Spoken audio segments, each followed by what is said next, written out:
आपण मागच्या पिरियडला derivative of parametric function हा व्हिडिओ तुम्हाला दिलेला आहे व्हॉट्सअपवर.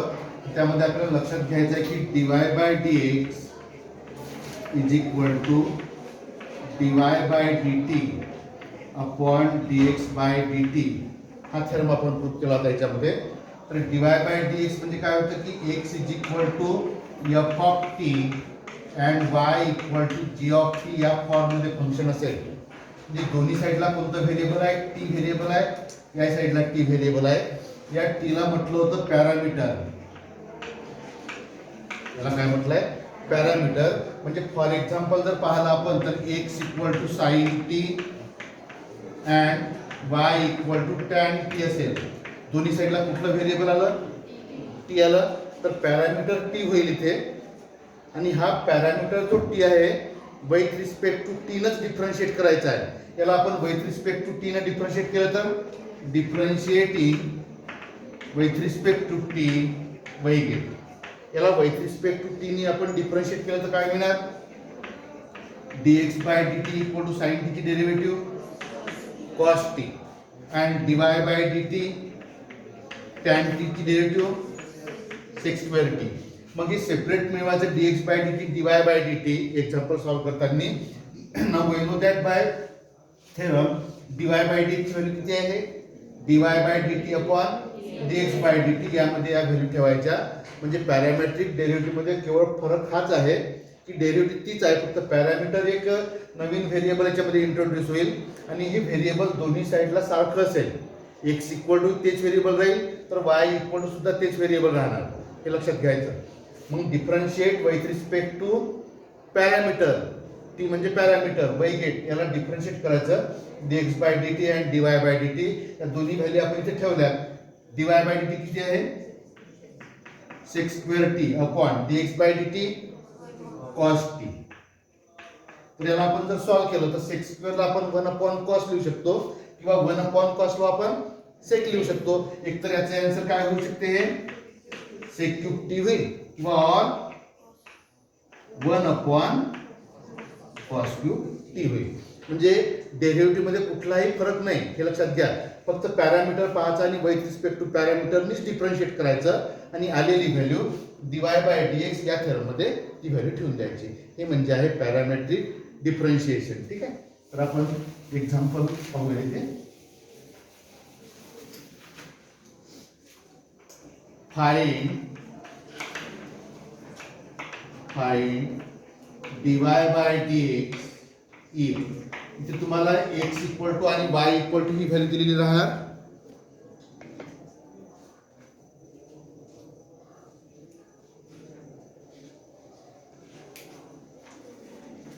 if x equal to t minus square root t minus square root t and y equal to t plus square root t. तर इथे पॅरामीटर कोणता असेल? याच्या राईट हँड साइडला पाहायचं की x इक्वल टू कोणतं व्हेरिएबल आहे, y इक्वल टू कुठलं व्हेरिएबल आहे. तर पॅरामीटर t आहे तर विथ रिस्पेक्ट टू पॅरामीटरनीच त्याला डिफरन्शिएट करायचं आहे. So we have x equal to t minus square root t and y equal to t plus square root t. तर पॅरामीटर कुठला झालाय साइडला समजण्यासाठी? t इज पॅरामीटर आणि विथ रिस्पेक्ट टू पॅरामीटरने डिफरन्शिएट करायचं. कधी t येईल कधी थीटा येईल. मग differentiating with respect to t we get dx by dt किती येणार सांगा?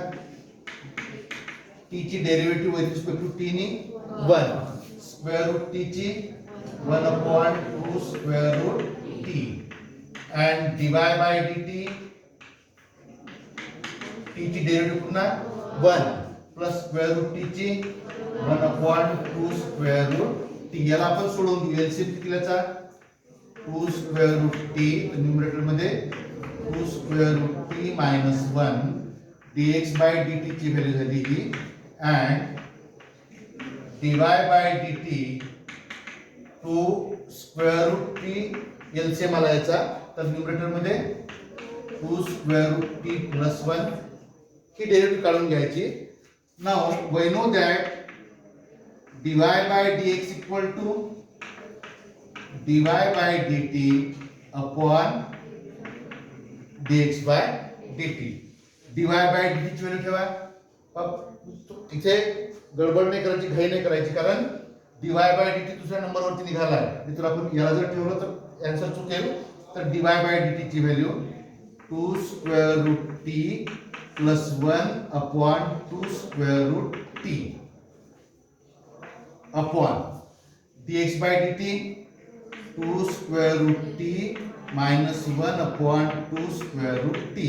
डिनॉमिनेटर सारखा दोघांचा कॅन्सल झाला, तर dy by dx हा रिझल्ट येईल two square root t plus 1 upon two square root t minus 1. याचं रिक्वायर्ड आन्सर आहे. ठीक. नेक्स्ट एक्झाम्पल पाहू आपण.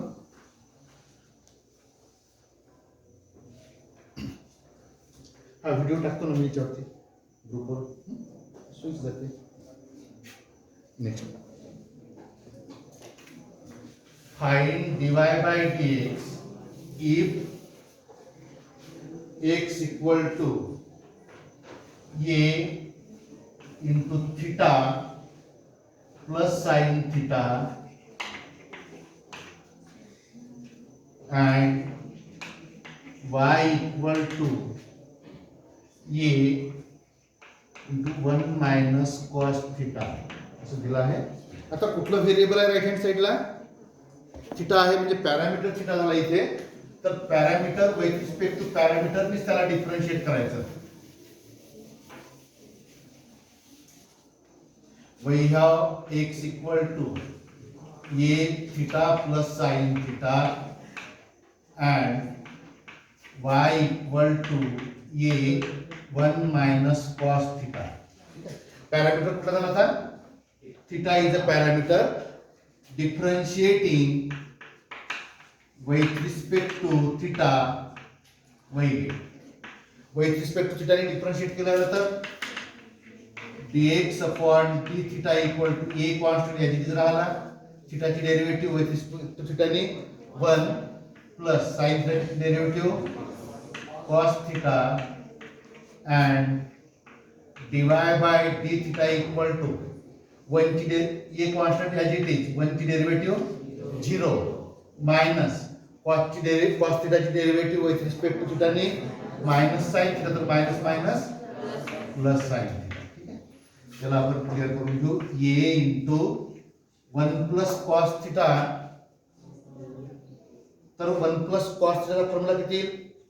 2 cos स्क्वेअर थीटा बाय 2 ही झाली dx by d थीटा ची value. and dy by d theta equal to, इथे पहा 0 plus sin theta means sin theta, म्हणजे a इंटू sin थीटा झालं.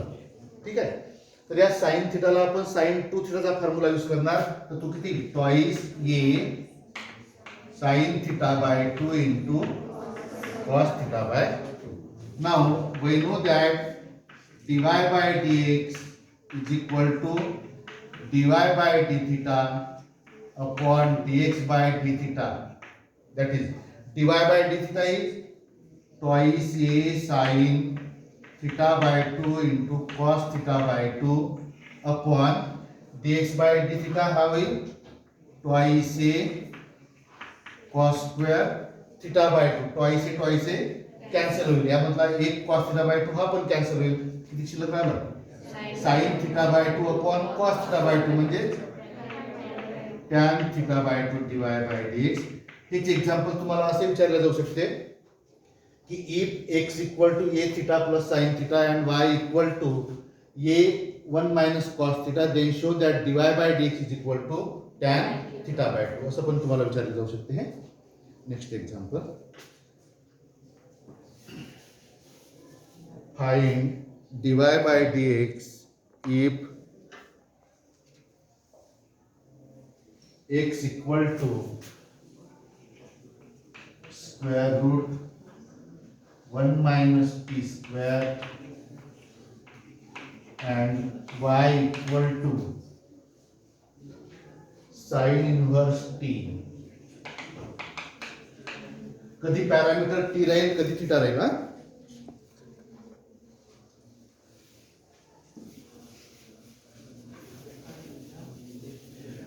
कुठला असेल पॅरामीटर?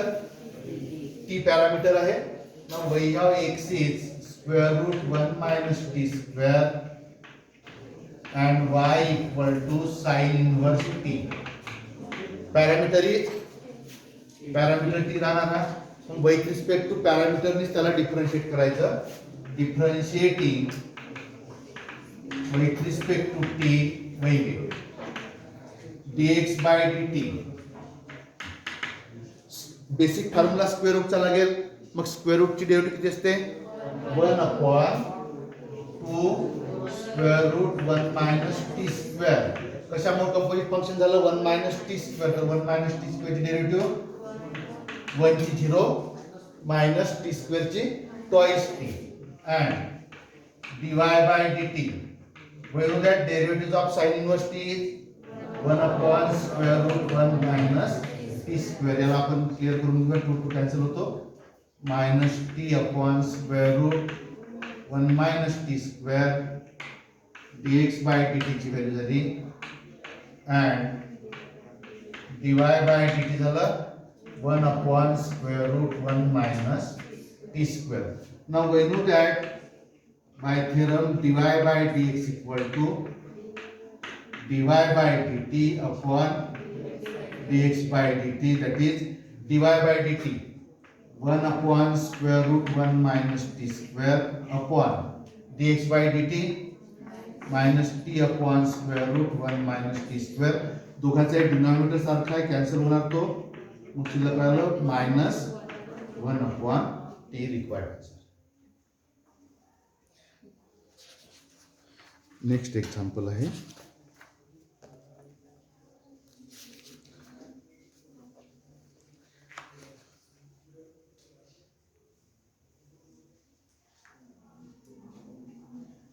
आता थोडा किंचित त्याच्यामध्ये बदल होणार एक्झाम्पल मध्ये.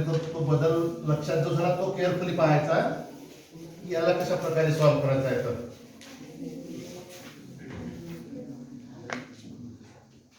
Find dy by dx if x equal to cos inverse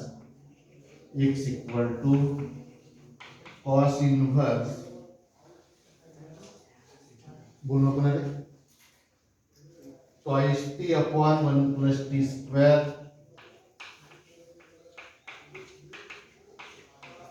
and y equal to sec inverse square root 1 plus t square असं दिलं आहे. आता इथे पॅरामीटर टी आहे, प्रश्न नाही.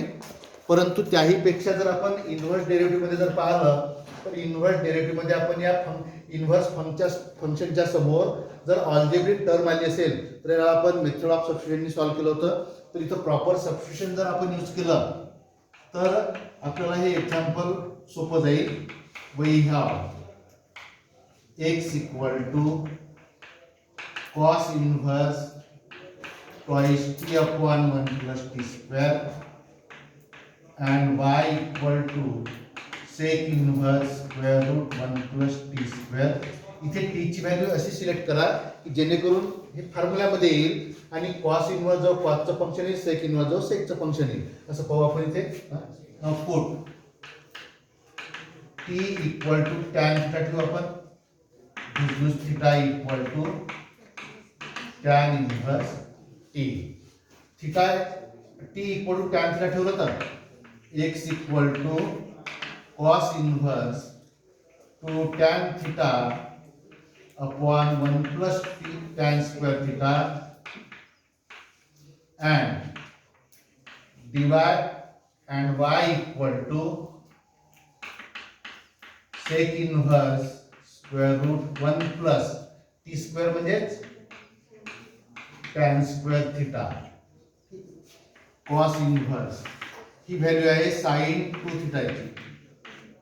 ट्रिग्नोमेट्रीचा फॉर्म्युला आहे तो sin 2 theta equal to 2 tan theta upon 1 plus tan square theta x equal to and y equal to sec inverse 1 plus tan square theta sec square theta होईल आणि sec स्क्वेअर थीटा आपण square रूटच्या बाहेर घेऊ तर sec थीटा होईल x equal to cos इनवर्सच्या समोर साइनचं फंक्शन आहे साइनला cos मध्ये ट्रान्सफर करायचं असेल तर cos 90 minus 2 theta and y equal to sec inverse sec theta पाहिजे x equal to cos inverse cos cancel होईल तर pi by 2 minus 2 theta and y equal to theta शिल्लक राहील. ठीक आहे.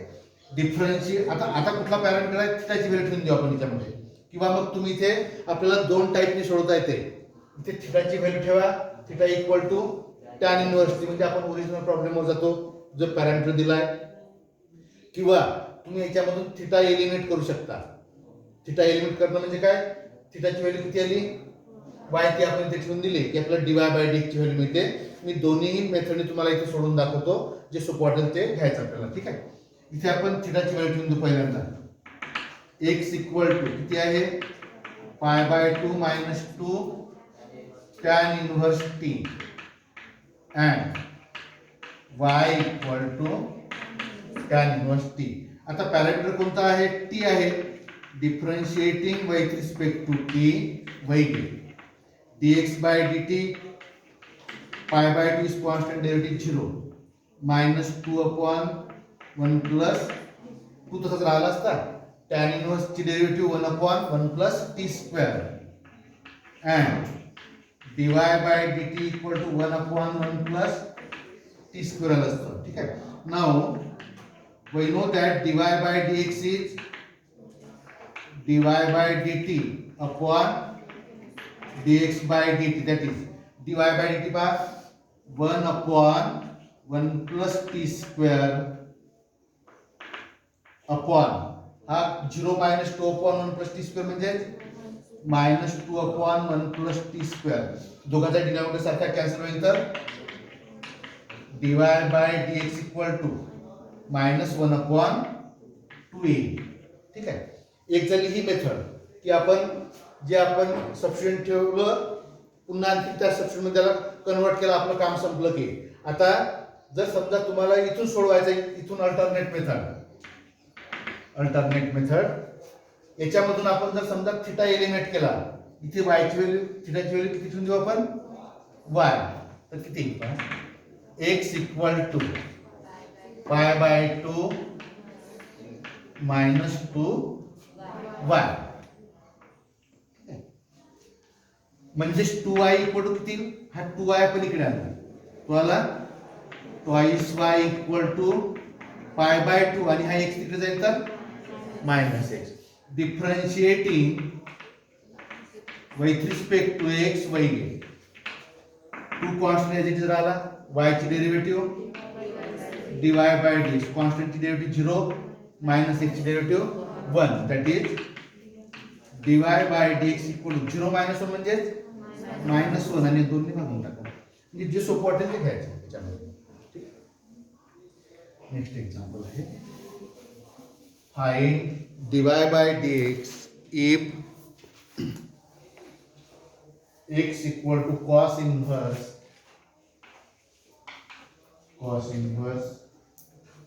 4t cube minus 3t and y equal to हे algebraic function दिसल्याबरोबर आपल्याला सबस्टिट्यूट समजलं पाहिजे कोणतं ठेवायचं आहे tan inverse square root 1 minus t square upon t.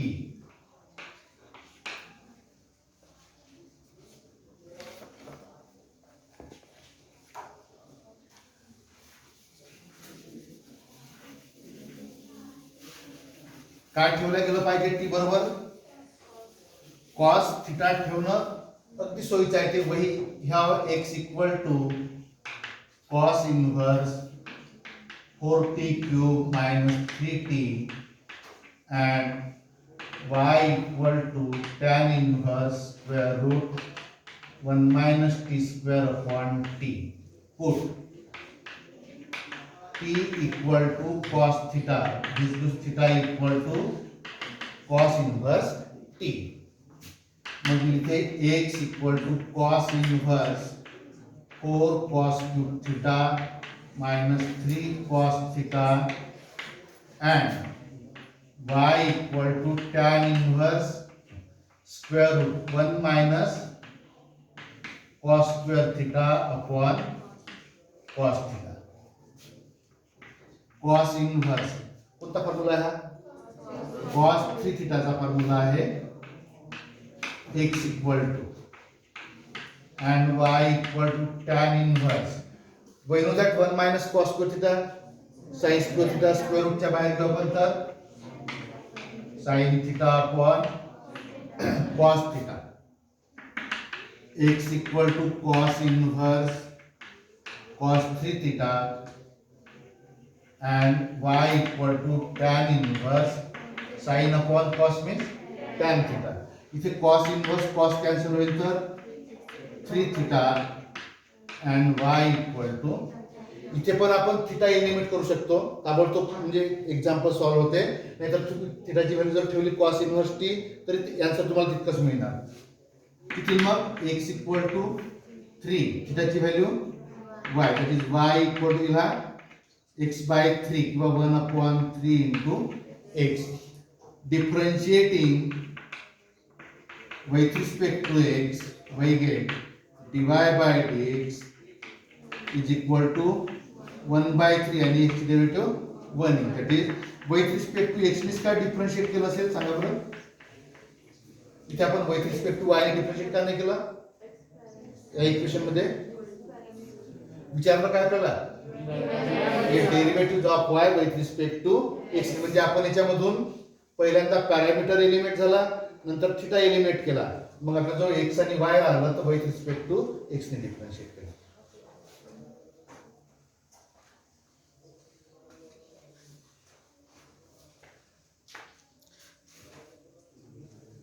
आता प्रॉब्लेम किंचितचा बदल याच्यामध्ये बदल कुठला होईल पहा. आपण जे सुरुवातीचे दोन प्रॉब्लेम सोडवले त्यामध्ये तुम्हाला थीटा फक्त एक अँगल दिला असेल पूर्ण एक्झाम्पल इथेपर्यंत सोडवायचं आहे आणि मग तुम्हाला at x equal to at theta equal to at t equal to कधी अँगल असेल तर तुम्हाला तो 30 डिग्री 45 डिग्री 60 डिग्री 90 डिग्री पण दिला असेल. कधी तुमच्याजवळ व्हेरिएबल आला असेल तर t ची व्हॅल्यू तुम्हाला 2 1/2 -1 अशी दिली असेल तर ते शेवटी फक्त एका स्टेपमध्ये ठेवायचं आहे आणि त्याचे आन्सर मिळवायचं आहे बाकी कुठला बदल नाही याच्यामध्ये.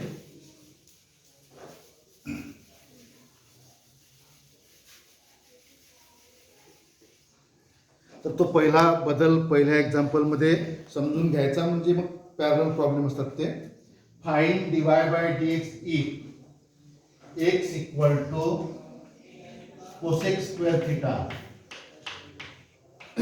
and y equal to cot square theta